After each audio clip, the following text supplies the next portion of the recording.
Form 7 అనేది ఏ రోజైనా ఏ ఘడియలో అయినా మన ఓటు డిలీట్ అయిపోయే అవకాశం ఉంది ఈ లెక్కన. అయితే ఎలక్షన్ కమిషన్ షెడ్యూల్ అనౌన్స్ చేసిన తర్వాత ఎన్నికల కోసం షెడ్యూల్ అనౌన్స్ చేసినాక ఫామ్ 7 ఎంటర్టైన్ చేయరండి.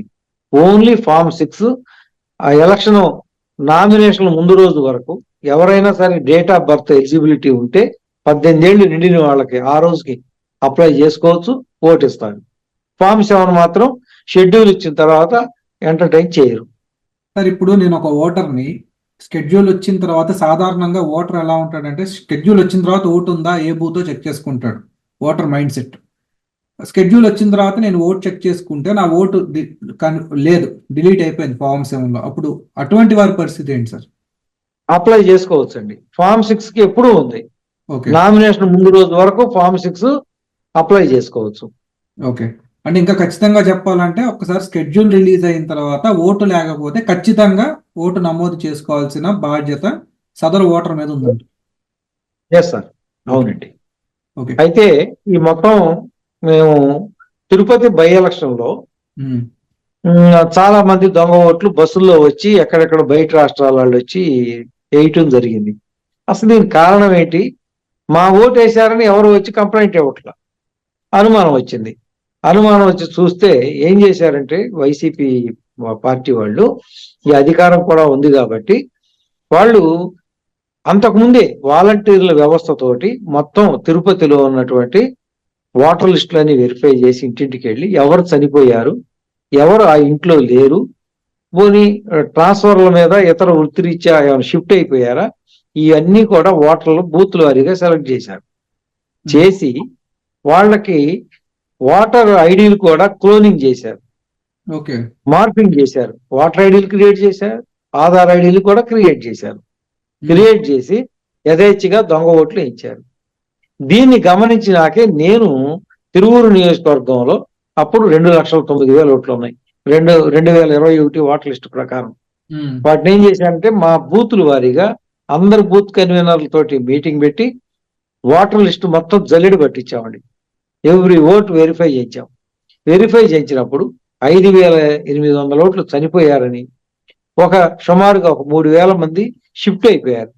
ఉద్యోగ రీత్యా కానీ, వ్యాపార రీత్యా కానీ, లేకపోతే అప్పుడు దాకా చదువుకుంటా ఉండి హైదరాబాద్, బెంగళూరు వెళ్ళిపోయినా కానీ, లేకపోతే ఆడపిల్లలకు పెళ్లిళ్ళు అయిపోయి వేరే నియోజకవర్గాలకు వెళ్ళినా, ఈ రకంగా చాలా వరకు 800 ఓట్లు అయితే ఫేక్ ఓట్లు కూడా ఉన్నాయి. మనిషి లేడు, ఓటు ఉంది, అవి కూడా వెరిఫై చేశాం. అన్నీ మేము ఈఆర్ఓ గారి దృష్టికి తీసుకెళ్ళాం, ఎలక్షన్ కమిషన్ దృష్టికి తీసుకెళ్ళాం.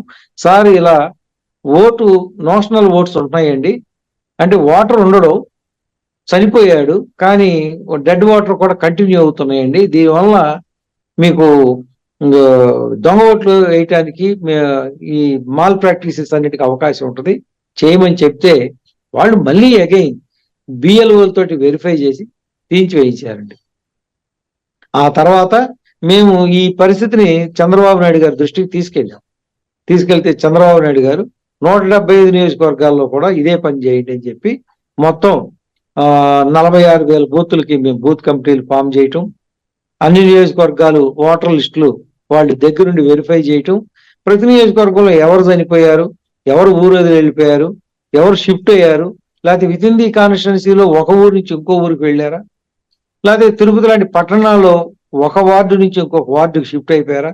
ఎందుకంటే అర్బన్లో టెనెంట్స్ ఎక్కువ మంది ఇల్లు మారుతూ ఉంటారు, ఇల్లు మారినప్పుడల్లా ఓటు మార్చుకోరు. ఈ ఇష్యూస్ అన్ని ఉన్నాయండి అని చెప్తే మొత్తం అన్ని చోట్ల మొదలెట్టి చేయించామండి. చేయించి మేము ఎలక్షన్ కమిషన్లకి ఈఆర్ఓ దృష్టికి తీసుకెళ్ళామండి. ఆ తీసుకెళ్లిన దాని మీదటే ఈ విజయసాయి రెడ్డి గారు మా మీద ఇచ్చినటువంటి కంప్లైంట్ ఎన్నికల కమిషన్కి, కోనేరు సురేష్ ఒక్కళ్ళే 10 లక్షలు ఎట్లా అప్లై చేస్తారు, 10 లక్షల ఇష్యూ కాదు అక్కడ.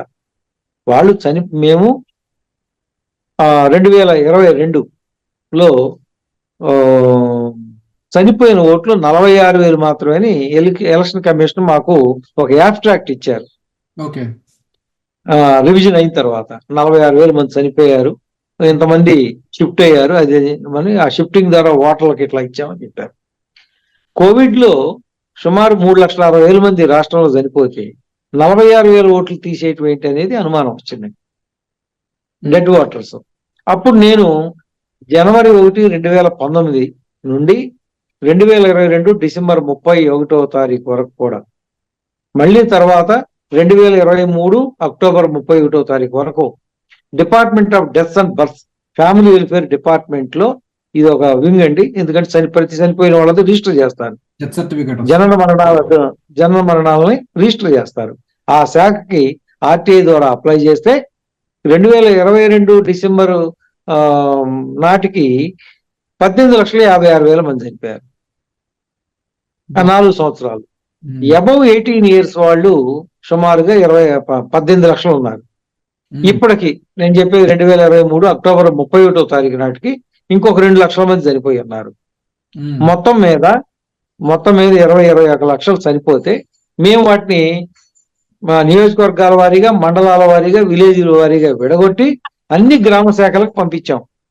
ఓటర్ లిస్ట్ పక్కన పెట్టుకోండి, ఈ డెత్ రిజిస్ట్రేషన్ పక్కన పెట్టుకొని వెరిఫై చేయండి.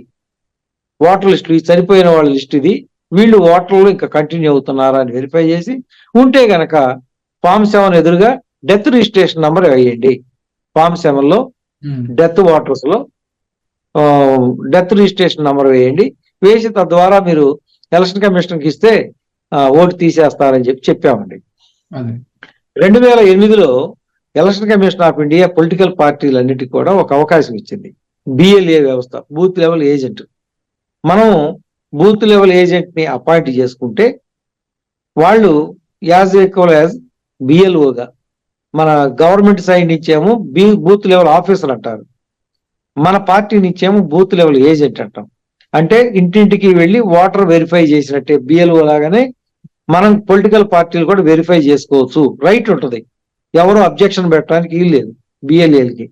అందుకని బిఎల్ఏలు అపాయింట్ చేసుకోండి అన్న అవకాశాన్ని మేము 2021 నుంచి మొదలెట్టాం. మొత్తం 46,000 బూతులకి మేము బూత్ కన్వీనర్లు వేసుకున్నాం, బూత్ కమిటీలు వేసాం.